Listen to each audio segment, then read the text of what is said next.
জয় জয় মহাপ্রসাদ। হরে কৃষ্ণ, সবাই কেমন আছেন? তো সবাইকে জানাচ্ছি কৃষ্ণ প্রীতি ও শুভেচ্ছা। তো আজকের সন্ধ্যাকালীন ভোগটা ছিল সত্যি স্পেশাল, কারণ আজকে আমার কানাইয়ালালের স্পেশাল ভোগ বসেছে জিলাপি বানিয়েছিলাম। অনেক মজার জিলাপি আর ছিল ছোলা ভুনা। আপনারা সঙ্গেই থাকুন। বাবুর দাদু। হরে কৃষ্ণ। কি ভাবছেন আপনি? ও সেই রকম জিলেবি ভাজছে, জিলেবি। বাহ, এখানে আমার গোপালের জন্য জিলাপি ভাজা হয়েছে। ও সেই লোভনীয়, দারুন, সেই লোভনীয় জিলেবি দেখতে হবে না। আর এই যে আমার গোপাল সোনা জিলাপি খাওয়া শুরু করে দিছে অলরেডি।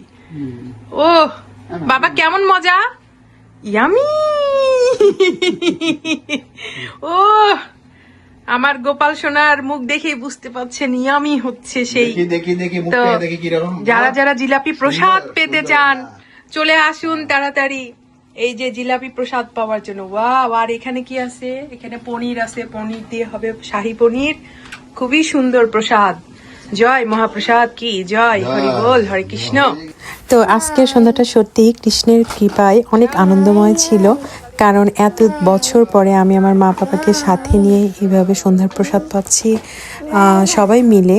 তো সবাই আমাদের জন্য কৃপা আশীর্বাদ করবেন যেন এইভাবে আমরা আনন্দের কৃষ্ণ প্রসাদ পেতে পারি। সবাই ভালো থাকবেন, সুস্থ থাকবেন। হরে কৃষ্ণ।